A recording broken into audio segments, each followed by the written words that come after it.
Noong late 2015, may isang 911 operator na natanggal dahil naglabas siya ng isang 911 recording na walang pahintulot ng director nila maging ng mga kamag-anak ng mga taong sangkot dito. Ito ay isang 911 call na hanggang ngayon ay hindi pa rin naipapaliwanag. Hanggang ngayon ay hindi pa rin malaman kung ano talaga nangyari sa bahay na yon, maging yung mga bagay na naabutan ng mga pulis dito. Bago natin pakinggan yung 911 recording, ay pag-usapan muna natin yung ilang mga bagay dito para lalo pa natin itong maintindihan. Ito ay patungkol sa isang tawag ng 35 years old na Meksikano na itinago sa pangalang Scott. Nakatira siya sa isang liblib na lugar sa California, sa Amerika. Ang sumbong niya ay may nakita daw siyang mga aninong gumagalaw sa loob ng bahay ng kapitbahay niya na alam niya na wala dapat tao dito. Dahil nagpaalam itong kapitbahay niya na may delivery daw siya kinabukasan. Ang pangalan nito ay Jim. Binigyan siya nito ng kopya ng susi ng bahay para ipasok dito yung delivery box niya dahil aalis silang buong pamilya at pupunta sila sa Texas para dalawin yung magulang ng asawa niya. Ang sabi nito ni Scott ay nagsisigarilyo daw siya sa tapat ng bahay niya bandang alauna na yon ng madaling araw nung tumawag siya sa 911. Pagkatapos niya magsigarilyo nung pabalik na siya sa bahay niya para matulog, napansin niya may mga aninong gumagalaw sa kwarto ng bahay ni Jim. Pagkatapos ito ay lumipat naman yung mga anino na yon sa kabilang kwarto sa ikalawang palapag naman ng bahay. Ang ginawa ni Scott ay dahan-dahan siyang pumasok sa bahay niya habang nakatingin dun sa bintana ni Jim. Umakyat siya sa ikalawang palapag din ng bahay niya at dito ay sumilip siya sa bintana. Dahil dito ay mas kita niya kung meron talagang tao sa bahay ni Jim. Pumesto siya dun sa bintana niya na makikita niya yung labas pero hindi siya makikita kung sino man yung nasa labas. At makalipas ang ilang segundo ay nakita niyang meron nga talagang gumagalaw-galaw na tao sa bahay ni Jim. Ang ginawa niya ay tumawag kaagad siya sa 911. Sinarado niya lahat ng mga bintana niya pati ng mga pinto. Sinigurado niya nakalak yung mga to at pinatay niya yung mga ilaw. Pagkatapos ay bumalik siya sa ikalawang palapag ng bahay niya. Bumalik siya dun sa bintana. Makalipas ang ilang segundo ay sumagot na yung 911 operator. Ang sabi ng 911 operator sa kanya ay sabihin sa kanya lahat ng mga nakikita niya sa bahay ni Jim. Habang kumukontak siya ng mga police officer na malapit sa lugar niya. Ang sabi ni Scott kaya niya daw nakita yung mga anino dun sa bahay dahil may mga dala-dala daw itong kandila. Sa tingin niya kandila yung dala kung sino man yung tao na yon at hindi flashlight. Dahil kulay dilaw yung ilaw dito. Makalipas ang ilang minuto, may nakita naman siyang isang tao o anino na tumakbo papunta sa isa namang bahay. Yung bahay naman na yun ay bahay ni Susan. At ang pagkakaalam ni Scott, si Susan ay nasa bahay niya nung araw na yon. At dito ay nakarinig siya ng pagkabasag ng salamin.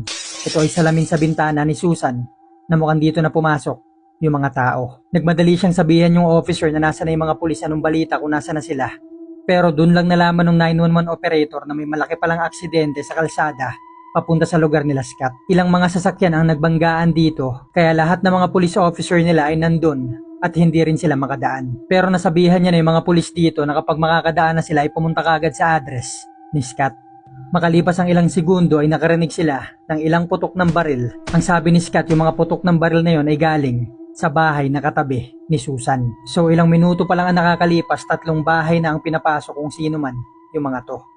Ang sa tingin ni Scott, yung mga putok ng baril na yun ay baril ng kapitbahay niya. Dahil alam niya may baril to, mukhang binaril niya yung mga pumasok sa bahay nila para protektahan yung pamilya niya, pati yung property nila.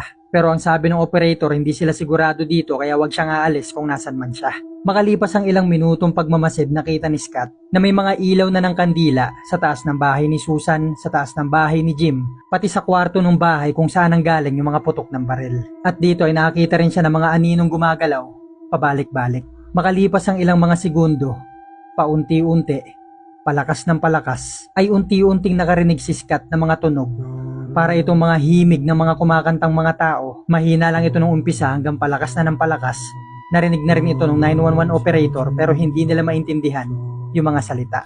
Hanggang sa makalipas pa ng mga segundo ay tuloy-tuloy lang yung mga pagkanta na yun. At biglang tumigil na lang ito ng sabay-sabay pero nakailaw pa rin yung mga kandila dun sa mga bahay. At lumipas pa ang ilang mga minuto, wala na nakikita si Scott na gumagalaw sa alinman sa mga bahay na yon. Wala na siya naririnig ng mga tunog o kahit anong mga galaw ng anino sa labas, sa loob at sa paligid ng mga bahay. Ang ginawa ni Scott para masigurado niya sigurong ligtas na siya ay idinungaw niya yung mukha niya sa bintana ng kwarto niya. Una niyang tinignan yung bahay at mga bintana ng bahay ni Jim. wala siya nakita dito. Ganon din sa bahay ni Susan. Ang kaso nga lang, paglingon niya dun sa bahay na katabi ng bahay ni Susan kung saan ang galing yung mga putok ng baril, kinilabutan siya dahil nakakita siya dito ng anino ng isang malaking tao na nakatingala at nakatingin sa kanya. Nagmadaling umatras si Scott at rinig na rinig sa recording na tarantan-taranta siya dahil nakita niya talaga yung mukha nitong nakatingin sa kanya. Bagaman kulay itim lang ito, pero sa hulma ng anino, mukhang nakita siya nito. At hindi niya alam kung ilang segundo o minuto na ba siya nitong pinapanood. Ang sabi sa kanya ng 911 operator kung meron ba siyang armas para maprotektahan yung sarili niya. Ang sabi niya ay meron daw siyang baseball bat sa cabinet ng kwarto niya. At dito ay pinagtago siya ng 911 operator sa attic ng bahay niya habang naghihintay siya ng mga pulis na paparating. At dito na nga siya pumunta at nagtago. Ang attic ay parang bodega sa pinakatuktok ng bahay. Isipin na lang natin yung kaba at takot na nararamdaman ni Scott dahil ilang segundo pa lang ang nakakalipas ay nakarinig na siya ng pagkabasag ng mga salamin. Ito ay salamin sa bintana ng unang palapag ng bahay niya. Dito ay rinig na yung pagkatakot at taranta ni Scott. Nagsimula niya marinig yung mga yapak ng paa sa unang palapag ng bahay niya na parang nag-iikot yung mga to at hinahanap siya. Pagkatapos ito ay mga yapak naman sa hagdan, papunta sa ikalawang palapag ng bahay kung saan nasa taas nito si Scott. Makalipas pa lang ilang mga segundo, ay nagsimula na sila makarinig ng mga pagkalabog sa pintuan nung attic. Maraming beses itong pagkalabog na parang sinisira yung pintuan at naririnig na ditong umiiyak na si Scott. Maya-maya lang ay narinig na dito yung pagkasira ng pintuan ng attic. Sumisigaw na yung 911 operator na lumaban siya at protektahan niya yung sarili niya. Pero rinig na dito yung takot at pag-iyak ni Scott. Nakarinig na yung operator ng mga yapak ng paa. At bago mamatay yung tawag, ang huling narinig niya kay Scott ay ang mga salitang paulit-ulit niyang binabanggit sa iisang tono. Hindi sila tao. Hindi sila tao. Hindi sila tao. Pagkatapos ay naputol na yung linya. Nung nailabas yung recording na to ay mabilis itong kumalat sa bansa. Kanya-kanyang opinyon kung ano ba talaga nangyari kay Scott pati sa mga kapitbahay niya. Dahil hanggang ngayon ay hindi na nalaman kung ano nangyari sa kanila dahil hindi na sila ulit nakita. Pagkatapos maputol yung tawag ni Scott pati ng 911 operator, 2 hanggang 3 minuto ay nagsidatingan na yung mga pulis dito. At nakita nga nilang wala na dito si Scott.